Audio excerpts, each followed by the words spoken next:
اگر آپ کو میری یہ ویڈیو پسند آئے تو like, comment and share, subscribe کرنا مت بھولیے۔ کیا دیکھ کر آیا ہے تو؟ عبد الرحمن بن مسلم نے اس کی حالت دیکھ کر سوال کیا۔ ہم چاروں طرف سے گھیرے جا چکے تھے، اس آدمی نے جواب دیا۔ ہوش آ گیا۔ کیا؟ عبد الرحمن حیرت سے اس آدمی کو دیکھنے لگا، پھر جیسے اسے ہوش آ گیا ہو اس نے فوراً ایک کماندار کو بلایا۔ وہ آ گیا تو عبد الرحمن نے اسے ہدایت دیتے ہوئے کہا، تجھ پر اللہ کی رحمت ہو اے عرب سالار، ہم چاروں طرف سے گھیرے جا چکے ہیں، نکلنا بہت مشکل ہے، جس طرح بھی ہو قتیبہ تک میرا پیغام پہنچا دے، اسے کہہ کہ اب مسلمان تیری آمد پر ہی بچ کر نکل سکتے ہیں یا پھر میرا اللہ ہمیں بچانے والا ہے، اسے کہو کہ جب تک ممکن ہو میں لڑتا رہوں گا۔ اس کی ہدایات سن کر وہ سالار روانہ ہو گیا۔ اس کا قتیبہ تک پہنچنا ایک ناممکن سی بات دکھائی دیتی تھی، کیونکہ مسلمان چاروں طرف سے گھیرے جا چکے تھے۔ مسلمانوں کو گھیرنے والا بغانون تھا۔ یہ بات واضح نہیں کہ اس نے صرف عبد الرحمن کے دستوں پر ہی حملہ کیا، حالانکہ جتنی فوج اس کے پاس تھی اس سے وہ چاہتا تو مسلمان فوج کے تینوں حصوں کو ختم کر سکتا تھا۔ شاید وہ اس حصے کو ہی مسلمان فوج کی کل نفری سمجھتا تھا۔ ادھر عبد الرحمن کا قاصد روانہ ہوا، ادھر کور بغانون نے اپنی فوج کو حملے کا حکم دے دیا۔ یہ حملہ انتہائی شدید تھا، یہ تو انسانوں اور گھوڑوں کا ایک سیلاب تھا جو اس کی زد میں آتا بہہ جاتا۔ مسلمانوں کی دوسری کمزوری یہ تھی کہ ان پر اچانک حملہ ہوا تھا اور وہ ابھی پوری طرح سنبھلے بھی نہیں تھے، لیکن مسلمانوں نے حیرت انگیز طور پر نہ صرف خود کو سنبھال لیا بلکہ کور بغانون کا حملہ بھی روک لیا۔ جوں وقت گزرتا جا رہا تھا، لڑائی میں تیزی آتی جا رہی تھی اور مسلمانوں کی حالت نازک ہوتی جا رہی تھی۔ اگرچہ وہ لڑائی سے بھاگے نہیں تھے، لیکن ان کا مقابلہ 2 لاکھ کی فوج سے تھا، جبکہ مسلمانوں کے اس دستے کی تعداد 10-12 ہزار سے زیادہ نہیں تھی۔ اب مسلمانوں کے بچنے کا انحصار اس بات پر تھا کہ اس حملے کی اطلاع قتیبہ تک کتنی جلدی پہنچتی ہے، اور یہ اطلاع قتیبہ تک پہنچ چکی تھی۔ جو ہی اس تک یہ اطلاع پہنچی وہ فوراً واپس پلٹا اور کور بغانون کی فوج پر حملہ کر لیا۔ یہ حملہ اس وقت کیا گیا تھا جب سورج عین سر پر آ گیا تھا، اور یہ حملہ اتنا شدید تھا کہ کور بغانون کی فوج کے قدم اکھڑنے لگے۔ جب عبد الرحمن اور دوسرے مسلمان سپاہیوں نے قتیبہ کو حملہ کرتے دیکھا تو ان کے تھکے ہارے جسموں میں ایک نئی زندگی دوڑ گئی۔ اب ایک طرف سے قتیبہ بن مسلم کافروں کو کاٹ رہا تھا اور دوسری طرف سے سالار عبد الرحمن بن مسلم۔ شام تک میدان جنگ لاشوں سے بھر گیا تھا۔ پھر کافر ایک ایک کر کے نکلنے لگے، جو بچ سکا بھاگ گیا، باقی یا تو مارے گئے یا پھر قیدی بنا لیے گئے۔ اس معرکے کی خاص بات یہ تھی کہ نیزک بھی قتیبہ کے ہمراہ لڑا تھا اور خوب بہادری سے لڑا تھا۔ اس واقعے کا ذکر تمام مورخین نے کیا ہے، خاص طور پر طبری نے اس واقعے کے بارے میں اہم معلومات درج کی ہیں۔ اس معرکے سے فارغ ہو کر اگلے دن شہیدوں کو دفنا دیا گیا اور زخمیوں کی مرہم پٹی کر دی گئی۔ چند دن آرام کے بعد مسلمان فوج کو مرو کی جانب سے کوچ کا حکم مل گیا۔ وہ جو اس مٹی میں دفن ہو گئے تھے اور اپنے لہو سے اس مٹی کو لال کر گئے تھے، اس مٹی کی حفاظت کے ضامن تھے، مگر کب تک؟ اس وقت تک کہ جب تک ان کے جسموں سے بہنے والے لہو کی خوشبو محسوس کرنے والے موجود تھے، اس وقت تک کہ جب اس کا خون سودا کرنے والے پیدا نہیں ہوئے تھے۔ لیکن جب مسلمانوں نے اس خون کی خوشبو کو محسوس کرنا چھوڑ دیا تو رسوائی ان کا مقدر بنی۔ قربانیوں کو فراموش کر دینے والی قوم کا انجام یہی ہوتا ہے۔ یہاں سے کوچ کرنے کے بعد اگلا پڑاؤ فاریاب کے مقام پر تھا۔ یہاں پر حجاج کا ایک قاصد قتیبہ کے نام حجاج کا پیغام لے کر آیا۔ پیغام میں قتیبہ کو ہدایت کی گئی تھی کہ وہ بخارا پر حملہ کرے اور دروان خزاں سے جنگ کرے۔ یہ پیغام پڑھ کر قتیبہ نے واپسی کا ارادہ ملتفی نہ کیا، کیونکہ وہ دروان خزاں سے جنگ کے لیے تیاری کرنا چاہتا تھا۔ چنانچہ اس نے کوچ جاری رکھا اور اسی طرح ترمز کے مقام سے دریائے جیہو عبور کر کے مرو آ گیا۔ طبری کے مطابق یہ واقعات 88 ہجری کے ہیں۔ بخارا کا علاقہ تھا. یہاں کچھ عرصے سے چند اجنبی چہرے نظر آ رہے تھے. ان اجنبی چہروں نے بڑی خوبی سے اپنے آپ کو بخارا کی باقی آبادی میں گم کر لیا تھا.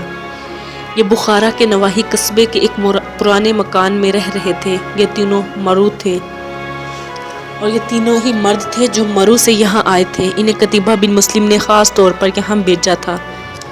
ان تینوں نے بڑی مہارت سے اپنے آپ کو بخارا کی آبادی کا حصہ بنا لیا تھا. ان کا رویہ ارد گرد کے لوگوں کے ساتھ ایسا تھا کہ وہ لوگ محسوس کرتے تھے جیسے یہ تینوں ہمیشہ سے اسی قصبے میں رہتے ہیں. لوگوں کو یہی پتا تھا کہ یہ تینوں دوست سمرقند سے فکر معاش میں بخارا آئے ہیں. تم لوگ سمرقند جیسی تجارتی منڈی کو چھوڑ کر بخارا چلے آئے. حیرت ہے.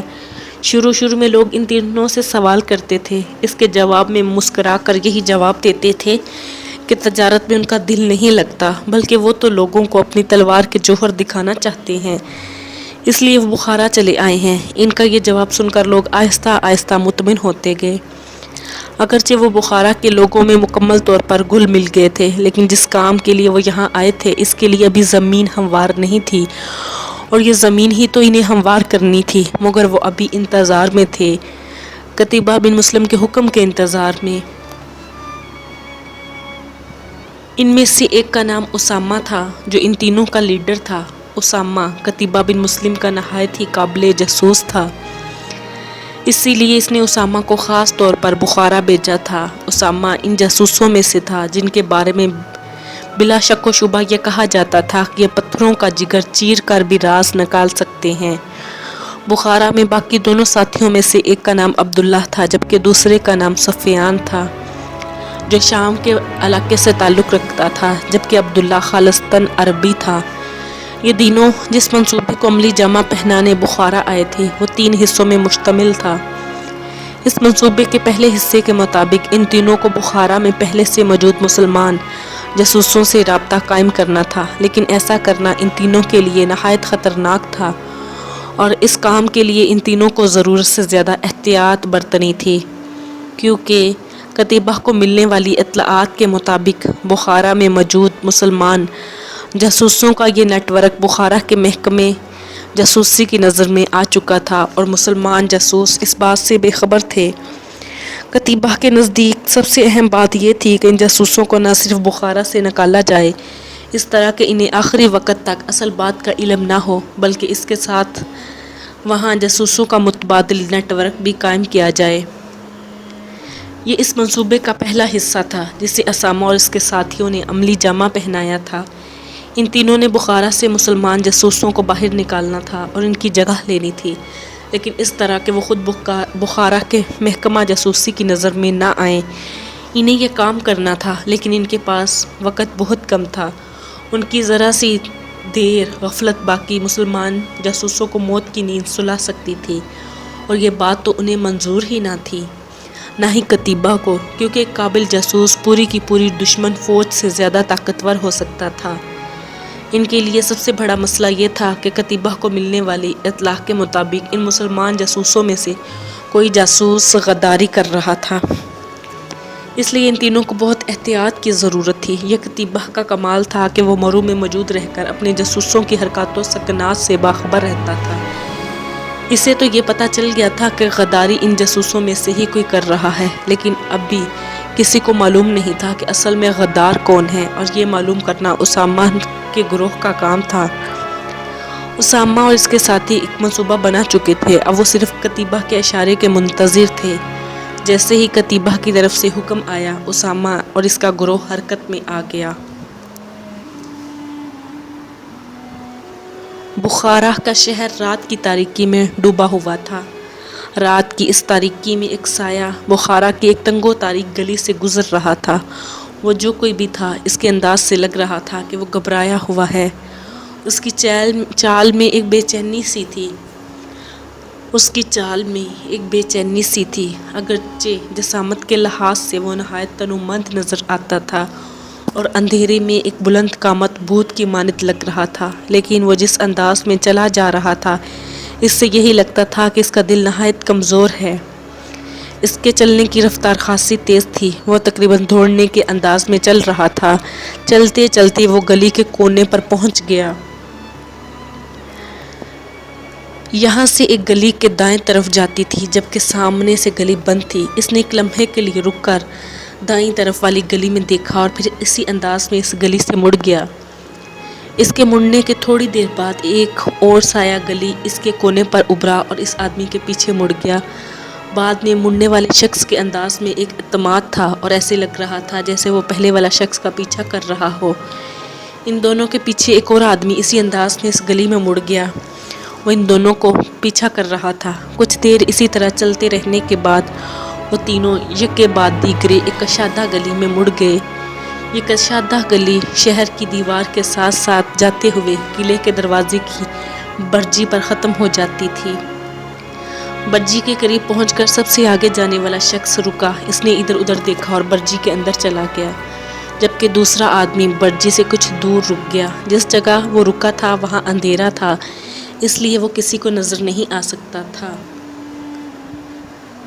تیسرا آدمی جوان دونوں کا پیچھا کر رہا تھا، برجی سے خاصا دور رک گیا تھا، لیکن وہ یہاں سے دوسرے شخص اور برجی کے دروازے پر نظر رکھ سکتا تھا۔ پہلا آدمی جو برجی کے اندر گیا تھا کچھ دیر بعد باہر آیا تو وہ اکیلا نہیں تھا، بلکہ اس کے ساتھ بخارا کے محکمہ جاسوسی کا سربراہ بھی تھا۔ پہلے آدمی کے ساتھ بخارا کے محکمہ جاسوسی کے سربراہ کو باہر نکلتے دیکھ کر دوسرا شخص حیران رہ گیا۔ پہلا شخص محکمہ جاسوسی کے سربراہ کے ساتھ اسی طرف آ رہا تھا جدھر دوسرا آدمی اندھیرے میں کھڑا تھا، اس لیے دوسرا آدمی ایک آڑ میں ہو گیا، جبکہ یہ تیسرا شخص وہاں سے جا چکا تھا۔ شاید وہ جو کچھ دیکھنے آیا تھا دیکھ چکا تھا، اس لیے اس نے کوئی خطرہ مول لینا مناسب نہ سمجھا اور وہاں سے چلا گیا، جبکہ دوسرے شخص کے کان محکمہ جاسوسی کے سربراہ اور پہلے آدمی کی باتوں پر لگے ہوئے تھے۔ جو دونوں کے قریب آتے جا رہے تھے ان کی آواز واضح ہوتی جا رہی تھی۔ دوسرا آدمی چونکہ اوٹ میں تھا اس لیے ان دونوں کو نظر نہیں آ سکتا تھا، تاہم اس کے لیے احتیاط لازمی تھی کیونکہ محکمہ جاسوسی کے سربراہ کے پیچھے اس کے محافظ بھی آ رہے تھے۔ کیا تمہیں مکمل یقین ہے کہ کسی نے تمہارا پیچھا کرنے کی کوشش کی ہے؟ یہ محکمہ جاسوسی کے سربراہ کی آواز تھی، اس میں کسی شک کی گنجائش نہیں۔ پہلا آدمی بولا، کیا تم اندازہ لگا سکتے ہو کہ کسی نے تمہارا پیچھا کرنے کی کوشش کی ہے؟ محکمہ جاسوسی کا سربراہ بولا، نہیں محترم ازبک بکر نے کہا۔ ازبک محکمہ جاسوسی کے افسر کا نام تھا۔ شاید ایک تو اندھیرا بہت زیادہ تھا، دوسرا میرے اور اس شخص کے درمیان فاصلہ بہت زیادہ تھا۔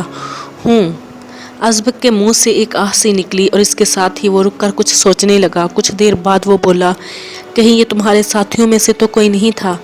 مجھے بھی یہی شک ہوا تھا کیونکہ اس علاقے میں میرے اپنے ساتھیوں کے علاوہ کسی کو ایسا کرنے کی کیا ضرورت ہو سکتی ہے؟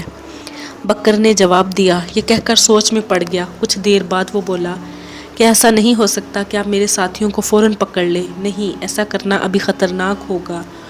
تم شاید قتیبہ بن مسلم کو نہیں جانتے، وہ بہت قابل اور تیز انسان ہے، اس کے اقدامات اتنے تیز ہوتے ہیں کہ دشمن کا سنبھلنے کا موقع بھی نہیں ملتا۔ ازبک کہہ رہا تھا، تم شاید نہیں جانتے کہ اس تک یہ اطلاع پہنچ گئی ہوگی کہ اس کے جاسوسوں میں سے کوئی جاسوس ہمارے ساتھ مل چکا ہے، اور تم حیران ہوگے کہ یہ اطلاع تمہارے ساتھیوں میں سے کسی نے نہیں پہنچائی ہوگی بلکہ کسی ایسی اندیکھی آنکھ نے یہ اطلاع اس تک پہنچائی ہوگی جس کے بارے میں نہ تم اور تمہارے ساتھی جانتے ہیں نہ ہم، اور اگر تمہارے ساتھیوں کو گرفتار کر لیتے ہیں تو وہ بہت چوکنا ہو جائیں گے۔ ہم اس کو یہی تاثر دینا چاہتے ہیں کہ یہاں سب کچھ اس کے حق میں ہے۔ اس کی کامیابی کا راز بھی یہ ہے کہ اس کے انتظامات اور محکمہ جاسوسی کا ڈھانچہ انتہائی فعال اور خفیہ حد تک پر اسرار ہے۔ ہم اسے اس کی اپنی پر اسرار ریت میں گھسیٹ کر مارنا چاہتے ہیں۔ ہم اسے ان پھندوں میں پھنسانا چاہتے ہیں جو وہ اپنے دشمن کے لیے بنتا ہے۔ یہ کہہ کر ازبک بکر کے ساتھ تنگ گلی میں ایک طرف چل پڑا اور پھر کچھ دیر بعد وہ سب دوسرے آدمی کی نظروں سے غائب ہو گئے۔ ازبک نے جو باتیں کی تھی اسے یہ نہیں کرنی چاہیے تھے کیونکہ وہ نہ صرف بخارا کی حکومتی مہروں میں ایک اہم کل پرزہ تھا بلکہ یہ ایک ذمہ دار افسر تھا۔ اس نے بچوں کے سے انداز میں بہت اہم باتیں بکر کے ساتھ کی تھی، وہ بھی راستے میں کھڑے ہو کر جسے کوئی نہ کوئی ضرور سن سکتا تھا، اور اسے اس دوسرے شخص نے سن لیا تھا۔ ان دونوں کے جانے کے بعد وہ شخص اوٹ میں سے نکلا اور ایک سمت میں چل دیا۔ وہ واپس اپنے ٹھکانے پر جا رہا تھا، لیکن اس کا رستہ وہ نہ تھا جس سے وہ آیا تھا۔ اندھیرے میں چند موڑ مڑنے کے بعد وہ ایک سیدھی گلی میں مڑ گیا۔ ابھی وہ چند قدم ہی چلا تھا، کسی نے پیچھے سے اس کے کندھے پر ہاتھ رکھا۔ اس شخص نے بجلی کی تیزی سے اپنے چوغے کے اندر ہاتھ ڈالا۔ جب اس کا ہاتھ جگہ سے باہر آیا تو اس میں لمبا خنجر تھا۔ اس نے اسی انداز میں واپس مڑ کر خنجر کا وار پیچھے والے شخص پر کر دیا، لیکن وہ شخص جیسے اس کے لیے پہلے ہی سے تیار تھا۔ اس پر جس تیزی سے وار ہوا تھا، اس نے بھی اتنی ہی پھرتی سے پینترا بدلا اور صاف وار بچا گیا۔ اس کے صرف وار ہی بچایا نہیں، بلکہ فوراً پلٹ کر دوسرے آدمی کی کلائی پر ہاتھ سے ضرب لگائی۔ یہ ضرب اتنی شدید تھی کہ وہ آدمی اپنی کلائی کو پکڑ کر بیٹھتا چلا گیا اور خنجر اس کے ہاتھ سے نکل گیا تھا۔ اس آدمی نے جس پر وار ہوا تھا آگے بڑھ کر خنجر اٹھایا اور اسے دوسرے آدمی کی طرف بڑھا دیا۔ دوست، ایک دوست کا تحفہ قبول کرو۔ اس نے یہ جملہ سرگوشی میں ادا کیا تھا۔ یہ جملہ سن کر دوسرا آدمی پہلے تو حیران ہوا، لیکن اس نے خود کو سنبھالتے ہوئے کہا، میں دوست کا تحفہ قبول کر لیتا، لیکن یہ وقت تحفہ قبول کرنے کا نہیں۔ مجھے معلوم ہے، اس لیے میں یہاں آیا ہوں۔ یہ جملہ سن کر دوسرا آدمی اٹھا اور اس نے پہلے آدمی سے مصافحہ کیا۔ دوست، میں تم کو پہچان چکا ہوں، کیا تم اسامہ نہیں ہو؟ خدا کی قسم، اگر اندھیرے میں خفیہ جملوں کی بجائے صرف میرا نام بھی پکارتے تو میں تمہیں پہچان لیتا۔ دوسرے آدمی نے کہا۔ اس کی آواز سرگوشی سے بلند نہ تھی۔ علی، یہ باتوں کا وقت نہیں ہے، تمہیں فوراً اپنے ٹھکانے پر پہنچنا چاہیے۔ میں کل ٹھیک مغرب کے وقت قلعے کی پچھلی طرف تمہارا انتظار کروں گا، اور ہاں، یاد رکھنا، جو کچھ تم نے کچھ دیر پہلے دیکھا ہے، اس کے بعد مجھ سے ملاقات ہونے تک کی بات تم نے کسی سے نہیں کرنی۔ جب تک میں نہ کہوں تم یہ سمجھنا کہ تم نے کچھ نہیں دیکھا۔ آج سے تم نے میرے حکم کے بغیر کوئی قدم نہیں اٹھانا۔ اب یہاں کے جاسوسوں کا امیر میں ہوں، لیکن میں ابھی سامنے نہیں آؤں گا، اس لیے فی الحال ہی سب کے لیے امیر کی حیثیت رہو گے۔ اسامہ کہہ کر وہاں سے چلا گیا، جبکہ علی وہاں حیران اپنے ٹھکانے کی طرف چل پڑا۔ علی اس شخص کا نام تھا جس نے بکر کا پیچھا کیا تھا۔ وہ بخارا میں کتیبوں کا جاسوسوں کا سربراہ تھا۔ جب اسامہ علی سے ملا تھا تو اس نے کہا تھا، ایک دوست کا تحفہ قبول کرو۔ یہ خفیہ الفاظ تھے جو کچھ جاسوسوں کے درمیان پہلے سے ہی طے شدہ تھے، جس کے ذریعے جاسوس ایک دوسرے کو پہچان سکتے تھے۔ اس کے جواب میں علی نے جواب دیا، یہ وقت تحفہ قبول کرنے کا نہیں ہے۔ اس کا مطلب یہ تھا کہ حالات خراب ہیں اور مسلمان جاسوس خطرے میں ہیں۔ کمرے میں مکمل اندھیرا تھا، لیکن اندھیرے میں ایک سرگوشی موجود تھی۔ یہ اسامہ اور اس کے ساتھیوں کا مکان تھا، اور وہ تینوں اس اندھیرے کمرے میں موجود اپنے منصوبے کی مختلف کڑیوں پر غور کر رہے تھے۔ اس منصوبے کی ابتدا کڑی کو اسامہ عملی جامہ پہنایا آیا تھا، لیکن یہی سب کچھ نہیں تھا، بلکہ یہاں سے ہی تو خطرات کا آغاز ہو گیا تھا۔ اسامہ عبداللہ اور سفیان کو بتا رہا تھا اس نے کیسے علی اور اس کے ساتھی کا پیچھا کیا تھا۔ اسے یہ نہیں معلوم تھا کہ علی کا وہ ساتھی کون ہے جو غداری کر رہا ہے، کیونکہ اس نے ازبک اور بکر کی باتیں نہیں سنی تھی۔ لیکن ہمیں یہ تو پتہ ہی نہیں چلا کہ وہ شخص کون ہے جو مسلمانوں کے خلاف غداری کر رہا ہے۔ اسامہ کی ساری بات سننے کے بعد عبداللہ نے کہا، یہ بات علی کو پتہ ہے، اور میں یہ علی سے کل معلوم کر لوں گا۔ دراصل میں ان لوگوں سے خاصا دور تھا، اتنا دور کہ میں ان کے چہرے بھی ٹھیک طور پر نہیں دیکھ سکتا تھا، اور جب میں نے ان لوگوں کو آتے دیکھا تھا تو میں وہاں سے کھسک گیا تھا۔ میں نے تمہیں پہلے ہی بتایا ہے کہ میں کوئی خطرہ مول لینے کے حق میں نہیں ہوں۔ اسامہ نے عبداللہ کی بات کے جواب میں کہا، تمہاری بات بالکل ٹھیک ہے، ہمیں کسی قسم کے خطرے کو دعوت دینے سے اجتناب برتنا چاہیے۔ سفیان نے کہا، میں نے کل علی کو قلعے کی پچھلی طرف بلایا ہے۔ اسامہ کہہ رہا تھا، تم دونوں میرے ساتھ چلو گے، لیکن ابھی تم دونوں نے سامنے نہیں آنا ہے۔ تم دونوں دور رہ کر ہم دونوں کی نگرانی کرو گے، اور کسی قسم کے ممکنہ خطرے کی صورت میں ہمیں آگاہ کرو گے۔ یہ یاد رکھنا کہ ہماری ہر قسم کی حرکت کتیبہ کے علم میں ہوگی، کیونکہ اس نے ہماری نگرانی کا ایک الگ انتظام بھی کر رکھا ہوگا، اور چاہے کچھ بھی ہو جائے ہمیں نگرانی کی یہ حدود نہیں توڑنی ہوگی، تاکہ کتیبہ تک جو اطلاع بھی پہنچے وہ 100% درست ہو۔ اگلے دن مغرب کے بعد علی قلعے کی پچھلی طرف پہنچ گیا۔ اسامہ اس کے پہنچنے سے بھی پہلے وہاں موجود تھا۔ علی، میں تم سے چند سوال مختصر کروں گا اور تم نے ان کے مختصر جواب دینے ہیں۔ اسامہ نے علی کو ہدایات دیتے ہوئے کہا۔ جواب میں علی نے سر ہلا دیا۔ کیا تم جان چکے ہو کہ تمہارا وہ کون سا ساتھی تھا جو ہمارے خلاف غداری کر رہا ہے؟ اسامہ نے سوال کیا۔ ہاں اسامہ، بکر ہمارے خلاف ایسی حرکت کر رہا ہے۔ علی نے جواب دیا۔ بکر یہ کوئی نو مسلم ہے؟ میں ایسے کسی جاسوس کو نہیں جانتا جسے قتیبہ نے بخارا بھیجا ہو۔ اسامہ نے سوال کیا۔ نہیں، یہ نو مسلم نہیں، یہ بصرہ کا رہنے والا ہے۔ اسے کچھ عرصہ پہلے قتیبہ نے یہاں بھیجا تھا۔ علی نے جواب دیا۔ کیا تم اس شخص کو پہچان چکے ہو جس سے بکر کل رات ملا تھا؟ اسامہ نے علی سے سوال کیا۔